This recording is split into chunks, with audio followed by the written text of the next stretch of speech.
Be Me, 29F Director of Sustainable Innovation and Corporate Synergy work for Ethelgard Energy, formerly known as Texas Massive Oil Corp., rebranded to sound like a Norse myth and look like an Apple Store office, is in downtown Seattle, living wall of moss behind my desk. Desk is reclaimed driftwood from a sustainable beach in Oregon. My job is to wash the oil off the company's image. We don't drill for oil anymore. We harvest energy resources. My pronouns are in my email signature, my Slack status, and laser-etched onto my bamboo business cards. Company revenue is insane. Stock price is mooning because of the energy crisis, but we have a dirty secret. The Leviathan, an ultra-deepwater semi-submersible drilling rig in the North Sea, built in 1995, produces 40% of our crude output. It is a rust bucket of toxic masculinity and carbon emissions. I hate it. I hate everything it represents. I decide it's my next project, Project Lotus. Goal: transform the Leviathan into the world's first net-zero cultural hub for extraction. Pull the personnel files for the rig leadership. My matcha latte nearly comes back up. 3 men run the show: Big Jim, 64. Rig Superintendent Spanner, 58. Chief Mechanic Dutch, 61. Master Driller combined tenure, 110 years. Combined HR complaints, 0. Because they scare the HR reps away. Salaries: astronomical. Big Jim makes $350,000 base, plus hazard pay, plus production bonuses. Dutch pulls in $300,000 to sit in a chair and move a joystick. Spanner clears $280,000 to hit things with a wrench. They work 2 weeks on, 2 weeks off. I do the math. We are paying nearly $1 million a year for 3 boomers to pollute the ocean. I book a helicopter to the rig. Need to see the beast to slay it. Pilot is a guy named Steve, tries to give me a safety briefing. I cut him off. I've watched the VR safety module, Steve. Just fly. We land on the helipad, wind is howling, rain is horizontal, the whole structure is groaning, smells like diesel, salt, and unwashed bodies. I am wearing my sustainable hemp fiber windbreaker. Immediately soaked. Walk into the accommodation block. It's like stepping into a prison movie from the 80s. Linoleum floors. Fluorescent buzz. Smell of fried grease. Walls are covered in pin-up calendars and safety posters that are just cartoons of guys getting decapitated. Problematic, deeply problematic. I find the control room. The doghouse. It's a glass box overlooking the drill floor. Enter the room. Big Jim is there. He is 6'5". Looks like a shaved grizzly bear wearing a grease-stained coverall unzipped to his navel, eating a literal block of cheese. Dutch is in the driller's chair, feet up on the console, reading a paperback. Western Spanner is asleep in the corner holding a multimeter. Excuse me, I say. Silence. Gentlemen, I say louder. Dutch turns a page. Big Jim bites the cheese. I am the Director of Sustainable Innovation. I sent an email. Jim looks at me, eyes like coal. Internet's down, shark ate the cable. That's impossible. We use satellite uplinks. Space shark, Jim says, resumes eating cheese. The disrespect is physical.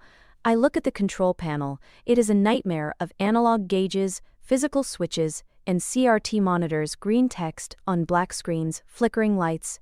This interface is archaic, I say, tapping a sticky pressure gauge. Don't touch that, Dutch says without looking up. Why? Is it sensitive? No, Spanner spilled hot sauce on it. It burns. This entire operation is a liability. I announce I am conducting a workflow audit. Go ahead, darlin', Jim grunts. Don't call me darlin'. My pronouns are she/they. My pronouns are get/out. Jim says, I leave furious. Spend the next 24 hours observing. It's worse than I thought. They don't use the predictive analytics software I bought them, they use the shutter. Dutch literally says she's shudderin' a bit.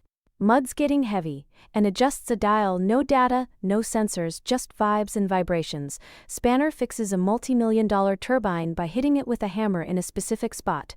Percussive maintenance, he calls it. They eat steak 3 times a day. They smoke cigarettes in the designated area, which is just anywhere the wind blows offshore. They are dinosaurs and I am the asteroid. Fly back to Seattle. Draft the proposal. Operation Clean Slate. Replace the legacy upright proposals of Seattle. Draft the proposal. Crew with digital natives remote-capable automation replace the analog controls with a fully touchscreen command deck. Install Starlink. For high-speed latency-free control, hire a new crew of recent grads hungry, tech-savvy, cheap. I present to the board. CEO is a guy named Sterling, loves buzzwords. We can reduce OpEx by 60%. I say, we can reduce carbon footprint by optimizing drill speeds via AI. We can replace the $350,000 roughnecks with $80,000 prompt engineers. Sterling's eyes light up. Do it, but keep the oil flowing. That bonus pays for my third yacht. It will flow better, I promise. It will flow sustainably. The purge begins. Send the termination notices via drone drop, for safety. Big Jim calls me.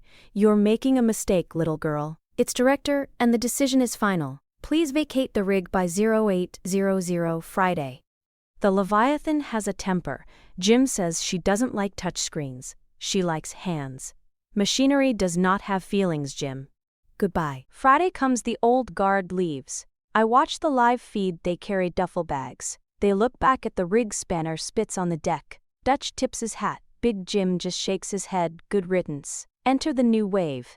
I hired the best from the Apple Genius Bar and coding boot camps. Tyler, 23, lead systems operator, specialization UX/UI, design and JavaScript. Wears a beanie, vapes constantly. Chloe, 24, fluid dynamics specialist, has a degree in theoretical physics, never touched mud. Runs a TikTok about mindful engineering.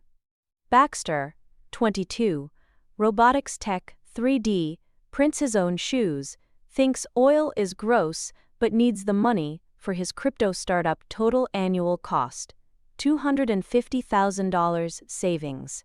Astronomical renovation starts. We rip out the analog controls, install 3 massive curved 8K OLED screens. The bridge, it looks like the Starship Enterprise. Everything is white, minimalist aesthetic. No buttons, all gestures. Swipe up to drill, swipe down to stop. Pinch to adjust pressure. We replace the cafeteria food, steak/potatoes, with a plant-based meal, planned kelp noodles, and soy protein. We replace the harsh lighting with circadian rhythm LEDs, pink in the morning, blue at midday, amber at night. It is beautiful. Productivity metrics on the dashboard are green. I write a LinkedIn post. Disrupting the deep, how I turned a toxic rig into a sanctuary of code. 20,000 likes, yas, queen, comments the VP of HR. Week 1. Smooth sailing. Tyler codes a script to automate the drill rotation. It's just a loop. He says, if resistance less than 500, drill speed equals 100. Simple, elegant. Week 3. The first crack. Chloe calls me on Zoom. She is wearing a noise-canceling headset. Hey, director, the mud pits are acting weird. Define weird.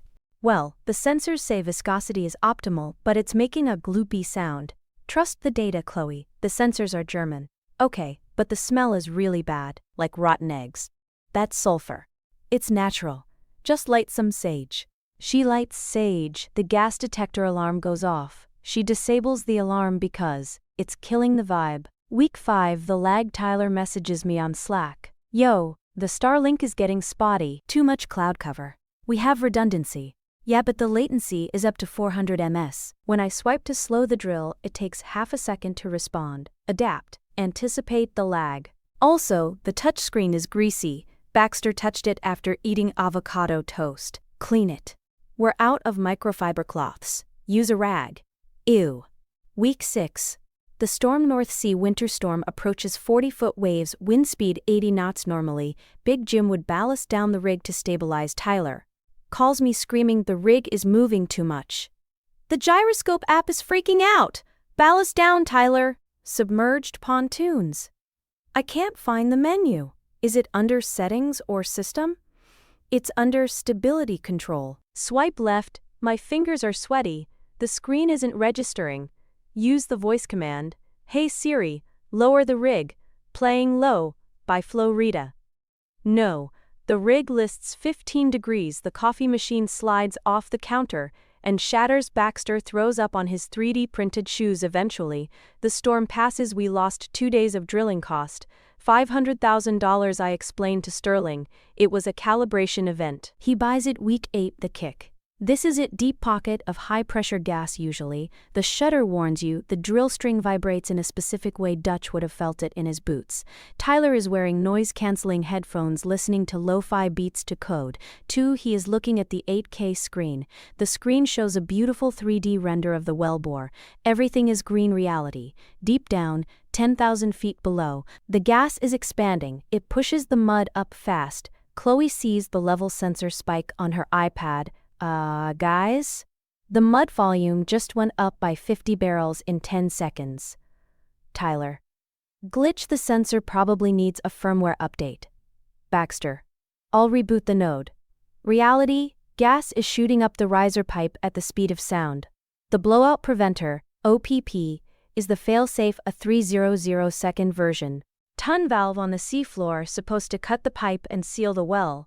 Big Jim had a big red physical button for this, enclosed in glass, the "oh shit" button. We replaced it with a 2-step authentication sequence on the touchscreen to prevent accidental activation suddenly. The rig shakes, not a shudder. A violent convulsion, the floor jumps 6 inches. Alarms start screaming, red lights everywhere, ruining the circadian rhythm. Tyler looks at the screen. Pressure warning. PSI 15,000. Overload. What do I do? He shrieks. Activate the BOP! I scream over the comms. Tyler taps the screen, enter admin password. What's the password? It's Sustainability 2024. Trembling fingers, he types SUSTAN. Typo. Backspace. The rig shakes again. A geyser of drilling mud shoots 200 feet into the air. Through the derrick it rains down black slime, covering the white bridge, covering the glass, covering the solar panels. I can't see, Baxter yells. The password. I scream. Tyler types it in, sending command. Spinner icon buffering, connection timed out. What? The satellite. The rain is blocking the signal. Manual override. Go to the manual override. Silence. Where is the manual override? Tyler whispers. I freeze. I check the blueprints. The manual override handles were unsightly and industrial. We boxed them over with drywall to create a calming focal wall for the yoga corner. It's behind the mural. I scream. The mural of the wind turbine!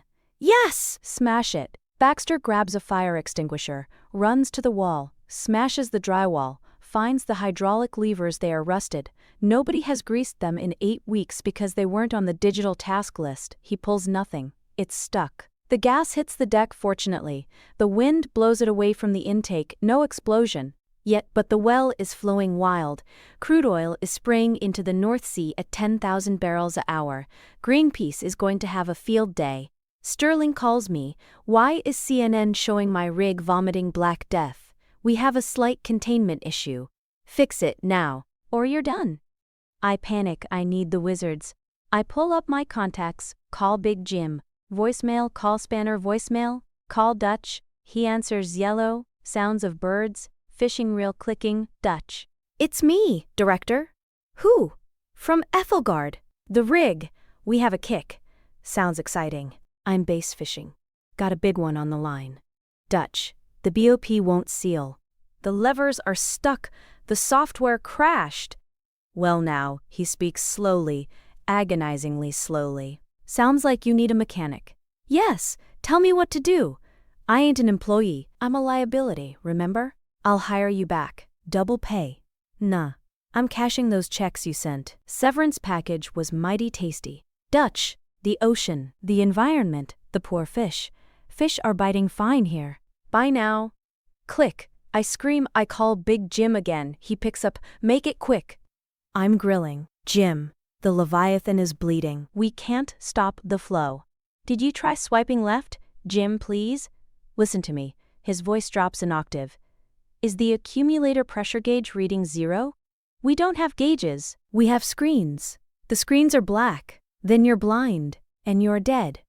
Help us. There's a shear ram, a secondary emergency cutoff. It's mechanical. It's in the moon pool. The moon pool? That's right under the drill floor. It's raining oil there.